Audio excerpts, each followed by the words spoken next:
I ain't scared of you motherfuckers. I'm gonna tell you something straight off the motherfucking press. I ain't coming for no foolishness. A lot of things have happened since the last time I saw you. Just want to talk a little bit about that war in the Persian Gulf. Big doings in the Persian Gulf. You know my favorite part of that war? It's the first war we ever had that was on every channel plus cable. And the war got good ratings too, didn't it? Got good ratings. Well, we like war. We like war. We're a warlike people. We like war because we're good at it. And you know why we're good at it? Because we get a lot of practice.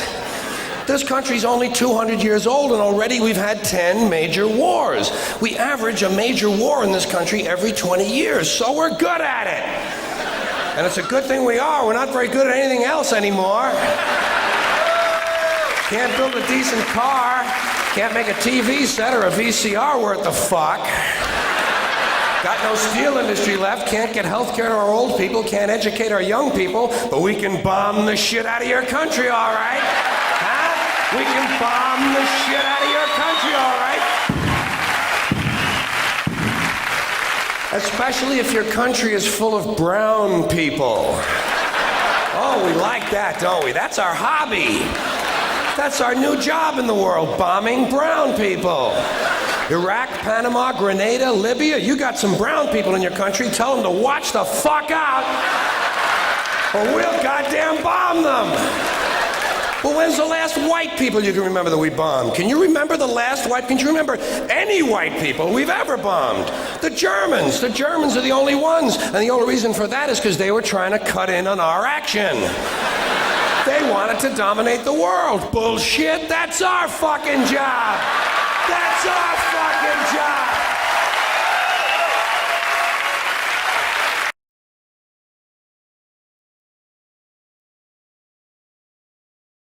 Human beings will do anything. Anything. I am convinced. That's why when all those beheadings started in Iraq, didn't bother me. I took it right in stride. A lot of people here were horrified. Ah, beheadings, beheadings. What, are you fucking surprised? Just one more form of extreme human behavior. Besides, who cares about some mercenary civilian contractor from Oklahoma who gets his head cut off? Fuck him. Fuck him. Hey, Jack, you don't want to get your head cut off? Stay the fuck in Oklahoma. Stay the fuck in Oklahoma.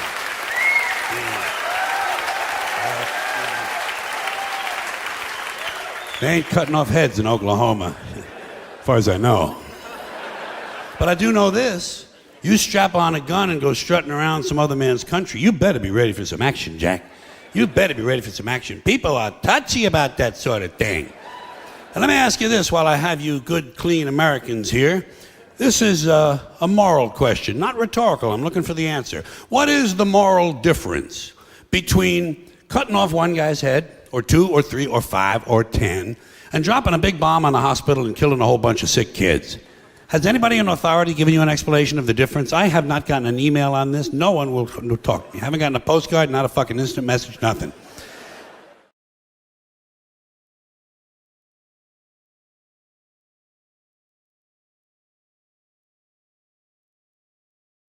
And the big fight is coming up. Ali and Frazier, Muhammad Ali. I call him Muhammad Ali because that's what he wants. Oh yeah, he's a big dude and he hits hard, you know. I'll call him what he wants. But it's good that he's being allowed to work again. As you know, he couldn't work for 3 years. Of course, he had a strange job beating people up. But that was his, you know, his right. He could have that job. Government wanted him to change jobs. Government wanted him to kill people.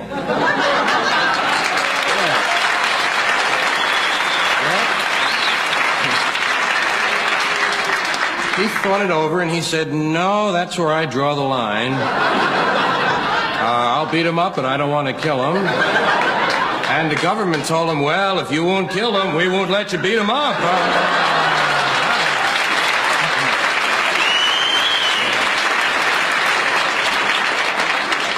And it was all because he didn't want to go to Vietnam, and now we're getting out of Vietnam through Laos and Cambodia. But it's got to be the long way. You got to go through China and Russia to get out that way. What are we going to tell them? We'll only be here a short time. We're just looking for a trail. Well, maybe they'll go for it. I don't know. Of course, we're only there in Southeast Asia for one reason, to free the people so they can have industry. Isn't that what we do everywhere, I think? We kind of free people and then lay a little industry on them so they can have all the benefits of industry that we have.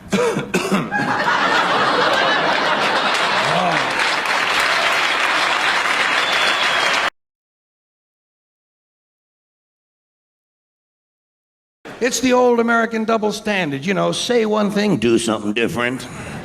And of course, the country is founded on the double standard. That's our history. We were founded on a very basic double standard. This country was founded by slave owners who wanted to be free.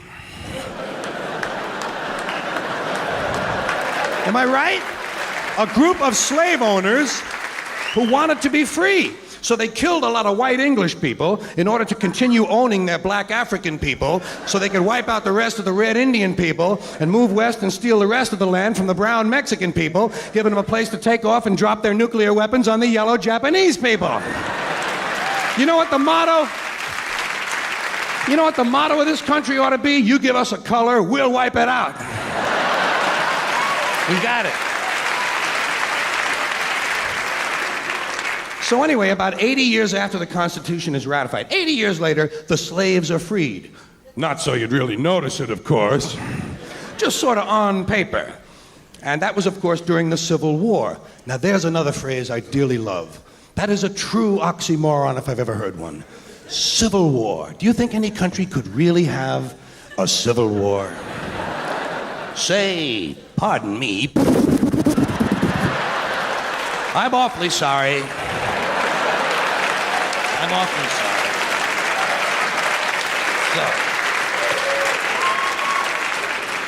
So, now, of course, the Civil War has been over for about 120 years, but not so you'd really notice it. Because we still have these people called Civil War buffs. People who thought it was a really keen war. And they study the battles carefully, and they try to improve on the strategies and the tactics to increase the body count, in case we have to go through it again sometime. In fact, some of these people actually get dressed up in uniform once a year and go out and refight these battles. You know what I say? Use live ammunition, assholes, would you please? You might just raise the intelligence level of the American gene pool. But what do you expect? Hey, come on, this is a warlike country. We come from that Northern European, basically the Northern European genes, the blue eyes, those blue eyes. Boy, everybody in the world learned real quick, didn't they? When those blue eyes sail out of the north, you better nail everything down, motherfucker. Nail it down, strap it down, or they'll grab it. If they can't take it home, they'll burn it. If they can't burn it, they'll fuck it. That's what happened to us. And it's a warlike country, come on. I mean, forget foreign policy. Even the domestic rhetoric is warlike. Everything about our domestic policy invokes the thought of war. We don't like something in this country, we declare war on it. The war on poverty, the war on drugs, the war on crime, the war on AIDS, the war on cancer. We got the only national anthem that mentions fucking rockets and bombs in the goddamn thing, you know what I mean? All right.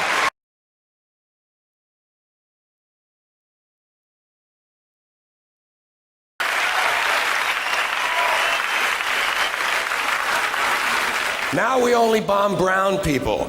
Not because they're trying to cut in on our action, just because they're brown.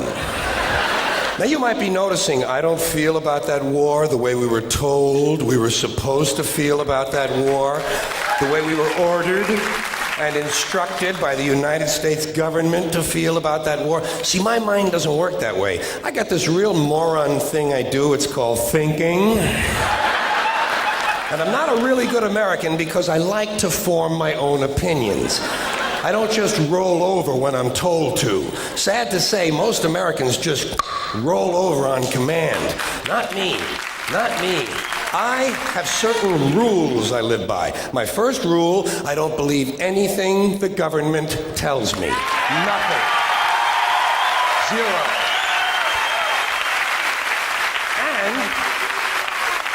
And I don't take very seriously the media or the press in this country, who in the case of the Persian Gulf War were nothing more than unpaid employees of the Department of Defense, and who most of the time function as kind of an unofficial public relations agency for the United States government. So I don't listen to them, I don't really believe in my country, and I gotta tell you folks, I don't get all choked up about yellow ribbons and American flags.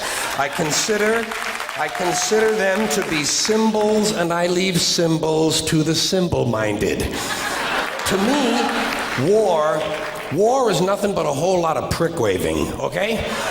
War is just a lot of men standing around in a field waving their pricks at one another. Simple thing, that's all it is. Men are insecure about the size of their dicks, and so they have to go to war over it. That's what all that asshole jock bullshit is all about. That's what all that adolescent macho male posturing and strutting in bars and locker rooms is all about. It's called dick fear. Men are terrified that their pricks are inadequate, and so they have to compete to feel better. And because war is the ultimate competition, basically men are killing one another in order to improve their self-esteem. You don't have to be a history major or a political scientist to see the bigger dick foreign policy theory. It sounds like this. What? They have bigger dicks? Bomb them! And of course, the bombs and the rockets and the bullets are all shaped like dicks. It's a subconscious need to project the penis into other people's affairs. It's called fucking with people. So,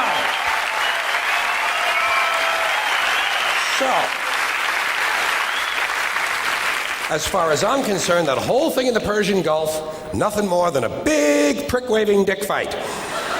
In this particular case, Saddam Hussein had challenged and questioned the size of George Bush's dick. And George Bush has been called a wimp for so long. Wimp rhymes with limp. George has been called a wimp for so long that he has to act out his manhood fantasies by sending other people's children to die. Even the name Bush is related to the genitals without being the genitals. A bush is a sort of passive secondary sex characteristic. Now, if this man's name had been George Boner, well, he might have felt a little better about himself and we wouldn't have had any trouble over there in the first place. This whole country has a manhood problem, big manhood problem in the USA. You can tell from the language we use. Language always gives you away. What did we do wrong in Vietnam? We pulled out. Not a very manly thing to do, is it? When you're fucking people, you gotta stay in there and fuck them good, fuck them all the way, fuck them till the end, fuck them to death, fuck them to death. Stay in there and keep fucking them until they're all dead. We left a few women and children alive in Vietnam, and we haven't felt good about ourselves since. That's why George Bush had to say in the Persian Gulf, this will not be another Vietnam. He actually used these words, this time we're going all the way. Imagine an American president using the sexual slang of a 13-year-old to describe his foreign policy. If you want to know what happened in the Persian Gulf, just remember the names of the two men who were running that war, Dick Cheney and Colin Powell. Somebody got fucked in the ass.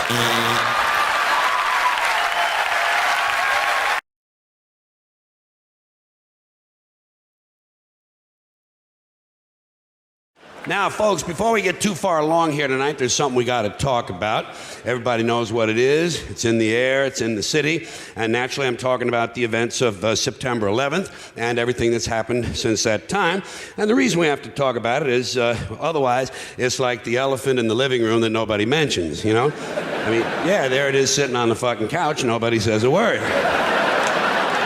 It's like if you're at a formal garden party and you go over to the punch bowl and you notice that floating around there's a big turd. And nobody says a word about it, you know? Nobody says, lovely party, Jeffrey, but there's a turd in the punch bowl. So we got to talk about it, if nothing else, just to get it out of our way so we can have a little fun here tonight, because otherwise, the terrorists win. Don't you love that stuff? Yeah, that's our latest mindless cliche. Go out and buy some jewelry and a new car, otherwise the terrorists win. I tell you.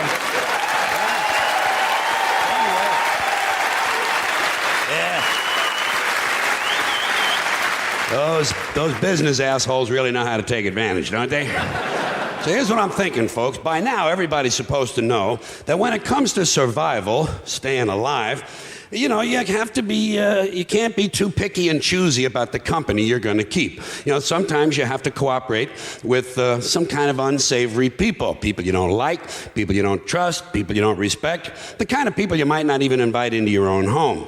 So, for that reason, tonight I'm announcing my intention to cooperate with the United States government. Okay? That's right. Now listen. Yeah. I'm even thinking of lending my support to Governor Bush. Good old Governor Bush. I'm hoping he does a good job. If he does, maybe we might think of electing him president in 2004, okay? Now, the reason for my decision is a fairly simple one. I mentioned it already, survival, okay? And in order to learn that, Mother Nature, yeah? Always took my cue from nature. I realized some time ago that, you know, I'm not separate from nature just because I have a primate brain, an upper brain. Because underneath the primate brain, there's a mammalian brain. And beneath the mammalian brain, there's a reptilian brain. And it's those two lower brains that made the upper brain possible in the first place. Here's the way it works. The primate brain says, give peace a chance. The mammalian brain says, give peace a chance, but first let's kill this motherfucker. And the reptilian brain says, let's just kill the motherfucker, go to the peace rally, and get laid.